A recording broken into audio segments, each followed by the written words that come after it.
Көңіл бұрыңыздар туғандар, саламатсыздарбы? Құтманды күніңіздер менен. Мына, сіздерге дағы бір сатыла тұрған үйді таптық туғандар. 20 сотық жер учаскасында жайғашқан. Біз тұрған жер бұл Москва районына қарашты Сретенка айылының централдық көчөсінің жанында жайғашқан екінші көчө бұл Ленина көчөсі.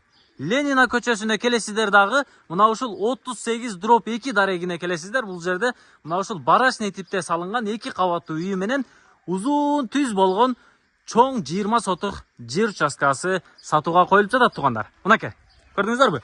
Мына ылдый тарапка барасыздар, 300-400 метрде сол тарапка центральный мына ушул Сретенка айылынын центрине барасыздар.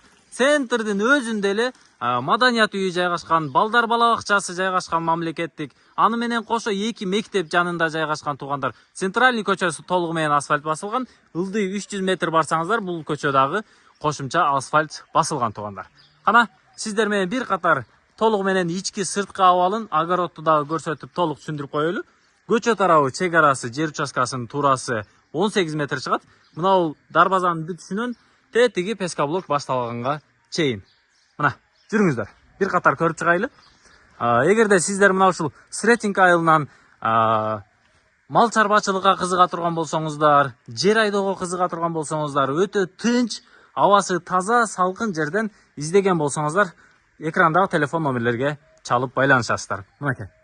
Дарбазанан киргенде оң тарапта мындай бош площадкасы бар. Азыркы учурда мына унаа чыгып кетет. Бул жерде кенен бак тарактарды отургузуп, жашылча жемиштерди отургузсаңыздар болот. Аны менен кошумча мына бул үйдүн астында дагы бир катар помидор, картошка эгилген жери бар экен. Үйдө тарабы мына бул шиферге чейин, мына ылдый тарабы мына тыныйкеге чейин туурасы 18 метр чыгат тугандар. Так, эми барашный типтеги салынган үй мына оң тарапта 2 кабат 5 бөлмөлүү үй. Тетиги забордон баштап бул жагы сатыла турган үйгө карайт, аркы жагы кошунанын үйү. Мынакей, көрдүңүздөрбү? Техпаспорт документтери бар тугандар. Экрандагы телефон номерлерге чаласыздар, ээси менен байланышасыздар, көрсөтөт, баалашасыздар, келишесиздар, аласыздар. Мына киргенде бул жерде прихожкасы, оң тарабын бир аз тапчаң кылып коюптур. Мына көрдүңүздөрбү? Үстү плита экен тугандар. Так, мына жерде бир холодильник турат. Сонун бисмиллахиррахманиррахим. Мына жерге брон эшиктер жаңы коюлуптур. Аны менен кошумча мына ушул үйдүн бардык терезелери пластиктен жаңыланып коюлуптур тугандар. Бисмиллахиррахманиррахим. Мына жерде кирген жери холл, оң тарапта кичинекей кладовкасы бар экен. Эми түз эле кире турган болсоңуздар, мына жерде бул жер кухонный бөлмөсү. Меш, отоплениянын бардыгы мына ушул жерден ысыйт тугандар. Мына. Көрдүңүздөрбү? Бул кухнясы болду. Эми мына сол тараптагы чоң эшик аркылуу кире турган болсок, бул жак зал бөлмөсү. Азыркы учурда бул бөлмө бош эле турат, колдонулбай. Мына күнчүгүс тарабында 2 пластик терезелери жаңы орнотулган, брон эшик жаңы коюлган, полу асты стяжка, үстү көрдүңүздөр плита басылган. Жакшы. Алып бир аз краска иштерин жасап коесуздар. Шартын түзүп аласыздар тугандар. Жакшы. Так. Тепкич аркылуу экинчи кабатка көтөрүлүп чыга турган болсок, мына бул жерде дагы бир террасасы экинчи кабатка чыккан жерде. Бул жерге бир диванды орноштуруп коюптур. Отоплениялары бардыгы чугунный тартылган. Бул жака пластик терезеси орнотулган. Мына ушул экинчи кабатка чыкканда сол тарапта бул жерде кладовка бөлмөсү, андан ары мына бул жак дагы бир спальный бөлмөсү. Көрдүңүздөрбү? Бул спальный бөлмөсү, обой басылган. Потологу мынантип плита басылган. Полдору бардыгы жыгачтан тугандар. Мынакей. Жакшы. Так, мына бул бөлмөсүнө кире турган болсок. Мына, бул жак спальный бөлмөсү. Отопление, пластик терезелери коюлган, обой тартылып, плита үстү, асты пол тугандар. Көрдүңүздөрбү? Бул экинчи бөлмөсү. Бул бөлмөнүн туурасы 4 метр, узундугу 5,5 метр чыгат. Экинчи бөлмө дагы так мына ушундай. Көрдүңүздөрбү? Мына, үйдүн ички абалын бир катар көрүп чыктык. Эми чыгайлы дагы огородду бир катар көрсөтөйүн.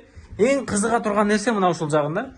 Өзү документ боюнча 20 сотук жер учаскасы экен, бирок фактически бир аз ашыгыраак чыгат экен.